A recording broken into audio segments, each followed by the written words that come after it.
दोस्तों, एनवीएन की बातचीत में आपका स्वागत है। आज फिर एक बार डॉक्टर राम पुनियानी साहब हमारे साथ हैं, उनका भी स्वागत है। आज हम इनसे एक बहुत ही क्रिटिकल विषय में बात करने वाले हैं। आरएसएस के बारे में ये नैरेटिव पेश किया जाता है और वो दुरुस्त भी है कि वो एक मनुवादी संगठन है और जात-पात में विश्वास रखता है और जो अगड़ी जाति कही जाती है, उनके वर्चस्व के लिए उसको कायम किया गया और काम करता है। तो ये तो थियोरेटिकल बात है, लेकिन प्रैक्टिकल सिचुएशन ये है कि आरएसएस जो अपना नफ़रत का एजेंडा है, उसको इम्प्लीमेंट करने के लिए उन्हीं लोगों को इस्तेमाल करता है, उन्हीं लोगों का उपयोग करता है, जिनको कि दबाने के लिए और जिनको कि नीचा करके अपने आप को उनके सर पे रखने के लिए वो कायम हुआ है। तो ये जो विरोधाभास है कि जिनको आप जो है वो नीचे रखना चाहते हैं और जिसके ऊपर आप अपना वर्चस्व कायम करना चाहते हैं, उन्हीं को अपने एजेंडे में मॉब लिंचिंग के लिए या दंगा करने के लिए या दूसरे इस तरह के प्रोजेक्ट्स में यूज़ कर लेना, ये आरएसएस के लिए कैसे संभव हो गया? इसके बारे में डॉक्टर राम पुनियानी साहब आप बताएँ। जी। पहले तो आपका बहुत शुक्रिया और ये बहुत महत्वपूर्ण सवाल है, बहुत इम्पोर्टेंट क्वेश्चन है। तो आरएसएस ने क्या किया, उनकी शाखाओं के माध्यम से प्रचारकों को और स्वयंसेवकों को तैयार किया और ये जो प्रचारक और स्वयंसेवक हैं, इन्होंने अलग-अलग संगठन बनाए, जैसे आदिवासी हैं, तो वनवासी कल्याण आश्रम है इनका, दलित हैं, तो सामाजिक समरसता मंच ऐसा बनाया और इनके माध्यम से वो उनकी कम्युनिटी के बीच में कुछ सोशल वर्क करता है, सेवा का काम दिक करता है और उनका एक प्रकार से ब्रेन वॉश भी करता है कि आप लोग तो हिंदू हैं, हम सब बराबर हैं और हमारे दुश्मन तो केवल मुसलमान और ईसाई हैं और हमारे प्राचीन ग्रंथ बहुत महान थे। इस प्रकार से उनके बीच में प्रोपेगेंडा करके उनमें से कुछ लोगों को तैयार करता है, जो इनके प्रचारक बन जाते हैं, इनके स्वयंसेवक बन जाते हैं और फिर उनके माध्यम से ये अपना राजनीतिक एजेंडा पूरा करता है।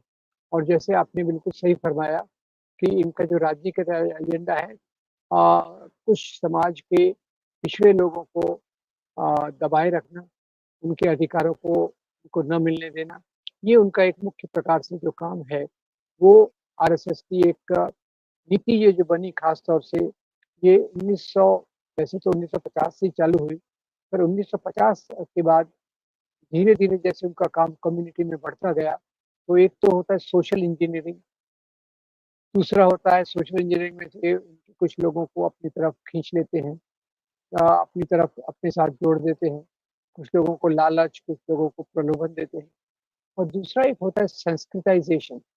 संस्कृताइज़ेशन का मतलब ये है कि जब समाज के जो वर्ण व्यवस्था में, जाति व्यवस्था में नीचे बैठे हुए लोग हैं, उनके पास कोई सवर्ण उच्च जाति का व्यक्ति जाता है, तो उन लोगों को बहुत अच्छा महसूस होता है, उनको एक प्रकार से सामाजिक प्रतिष्ठा मिल रही है, ऐसा उनको लगता है। तो ये 2 मुख्य मैकेनिज़्म हैं, एक सोशल इंजीनियरिंग, दूसरा सेंसिटाइज़ेशन और तीसरा उसमें जोड़ सकते हैं, इनका जो कम्युनिटी के बीच में नियमित रूप से आना-जाना, उन लोगों को अपने साथ उनके साथ खाना-पीना, उनके छोटे-छोटे काम कर देना, इसके आधार पे वो उन तबकों को अपने साथ जोड़ते हैं और ये एक बहुत महत्वपूर्ण बात है कि एक तरफ से तो अधिकारों के लेवल पे, नीतियों के लेवल पर उनके अधिकारों को पीछे करना और दूसरी तरफ से उनके साथ जुड़कर ऐसा दिखाना कि हम लोग आपके साथ में हैं। तो इसलिए आप चुनाव में भी देखेंगे कि चुनाव के भी में भी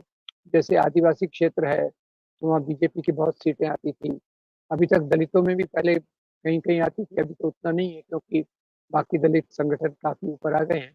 तो ये इनकी एक दोहरी नीति है और ये दोहरी नीति लगाने में ये कामयाब इसलिए होते हैं कि एक तो इनके पास प्रचारकों की संख्या बहुत है और प्रचारकों की संख्या के माध्यम से ये उस कम्युनिटी के साथ जुड़ने में अपनी पूरी-पूरी कोशिश करते हैं। डॉक्टर साहब, आरएसएस का एक लिटरेचर है और जी, आरएसएस सिर्फ उन्हीं लोगों में नहीं काम करती, बल्कि सारे समाज में काम करती है। और हम ये भी देखते हैं कि जहाँ भी उनकी सरकार राज्य सरकार आती है जिसके पास पुलिस होती है, तो उसमें दलितों के ऊपर और आदिवासियों के ऊपर जो है वो बहुत सारा अन्याय होता है। मध्य प्रदेश में इसके कई उदाहरण सामने आए, उत्तर प्रदेश में इसके कई उदाहरण सामने आए। तो एक तो ये कि लिटरेचर में वो चीज़ें मौजूद हैं। दूसरा ये कि प्रैक्टिकली भी समाज के अंदर वो सब होता हुआ दिखता है। मतलब ये कि वो अपमान होता हुआ दिखता है और उनके साथ तिरस्कार होता हुआ दिखता है। उनको जो न्याय के लिए जो है वो रोकने के लिए सरकारी मिशनरी काम करती हुई दिखती है। तो ये सब के बावजूद उन लोगों को, उस समाज को ये बात क्यों नहीं समझ में आती कि ये लोग जी, हमारे दोस्त नहीं, हमारे दुश्मन हैं? जी।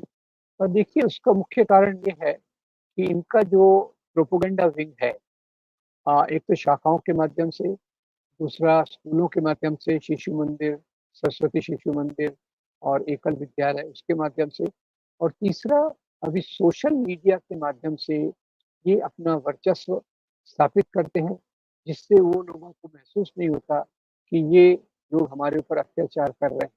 और जब भी इवन घटनाएँ होती हैं हिंसा की, तो उसमें भी ऐसे बताने की कोशिश की जाती है कि इसमें जो हिंसा का शिकार है, उसी ने कुछ गलती की है, जिसके कारण ये हिंसा हुई है।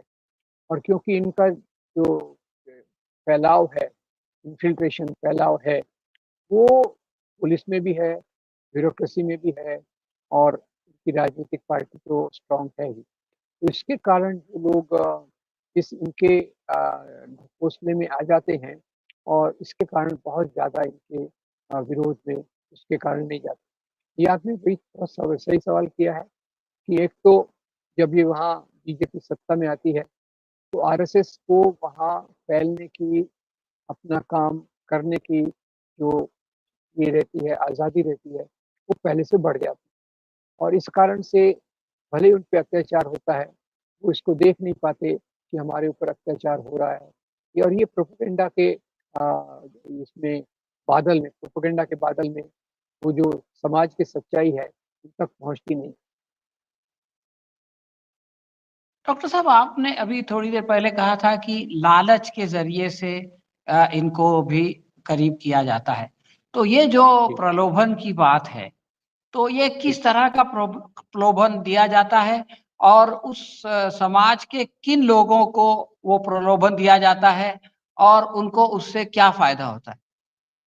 देखिए, प्रलोभन तो एक तो राजनीतिक होता है कि इनके कई लीडर्स को वो एमपी, एमएलए बना देते हैं और वो लीडर्स के माध्यम से पूरी कम्युनिटी में संदेश जाता है कि हम सही रास्ते पर हैं।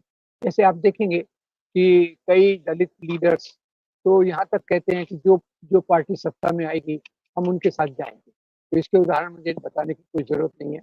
ऐसे बहुत लोग रहे हैं जो जिनका मौसम वैज्ञानिक भी कह सकते हैं या फिर जो अपने निजी स्वार्थ के लिए ये जानते हुए भी कि आरएसएस का एजेंडा हिंदू राष्ट्र का है, हिंदू राष्ट्र में जो दलितों का, आदिवासियों का स्थान बहुत निम्न रहेगा, उसके बावजूद भी निजी स्वार्थ यानी सत्ता का लालच और सत्ता का लालच जैसे कई लोगों को अपनी तरफ खींच के लाता है। अब इसको आप जो भी नाम दें, तो ये एक लालच और प्रलोभन सत्ता का रहता है और उसमें आपने देखा होगा, अभी भी केंद्रीय कैबिनेट में एक ऐसे मंत्री हैं जो जिनकी कोई अपनी विचारधारा नहीं है। उनकी ये केवल एक विचारधारा है कि हम सत्ता में कैसे बने रहें, हमको पावर कैसे मिले। वैसे कुछ समाज के छुट-भइये और बड़े इन समाज के नेता इनके साथ जुड़े रहे। डॉक्टर साहब, एक बात ये भी कही जाती है कि हर समाज में क्रिमिनल्स होते हैं और उनको जो है वो इसके प्रोटेक्शन की ज़रूरत पड़ती है। सरकार की या पुलिस के प्रोटेक्शन की ज़रूरत पड़ती है। तो अगर आपके पास जो है वो प्रशासन हो, आपके पास पुलिस हो, तो आपके लिए उन लोगों को प्रोटेक्शन देके उनका उपयोग करना आसान हो जाता है। तो क्या इसका भी कोई रोल है कि आप जो है वो अ, उन लोगों को जिनको के एक्सप्लॉइट कर रहे हैं, उनके क्रिमिनल्स को पैट्रोनेज करें, उनकी सरपरस्ती करें और उनके ज़रिए से अपने एजेंडा को आगे बढ़ाएँ? बिल्कुल सही कहा आपने ये जो आप देखेंगे कि पुलिस केसेस में कई बार जो बिल्कुल असामाजिक तत्व रहते हैं, इनकी सत्ता के ऊपर रहता है, किसके ऊपर एक्शन लेना, किसके ऊपर केस करना या किसका केस को डाइल्यूट कर देना, नम्र कर देना, नरम कर देना। तो ये उनके सत्ता में जब आते हैं, तो इनके लिए एक और भी चैनल खुल जाता है कि समाज से जुड़े हुए कुछ अपराधी तत्व जो इनके राजनीतिक तौर से इनके साथ हैं, उनके ऊपर ज़्यादा एक्शन नहीं लेना। और अभी आप देखेंगे एक सरल उदाहरण है, कई बार दलित लड़कियों पे अत्याचार होता है, कई ये जो लैंगिक अत्याचार बीजेपी के समर्थकों द्वारा किए जाते हैं, उनको कोई ज़्यादा महत्व नहीं दिया जाता, उनको पीछे डाइल्यूट कर दिया जाता है। और जैसे अपने पहलवान लोगों ने इतना बड़ा प्रदर्शन किया, तो क्योंकि उसमें जो अ, नेता इन्वॉल्व थे, वो बीजेपी के थे, तो इसीलिए केस को डाइल्यूट कर दिया गया और वो केस को अदालत के सामने कैसे रखना, ये बात तो पुलिस के ऊपर रहती है, पुलिस इनकी रहती है। पुलिस डायरेक्टली राजनीतिक बात को मानकर वो ऐसे कदम लेती है कि इनके कुछ अपराधी तत्वों को ये संरक्षण दे सके और उस संरक्षण के माध्यम से ये अपना जो बेस है, अपना आधार है, उस कम्युनिटी में और मजबूत कर लेते हैं।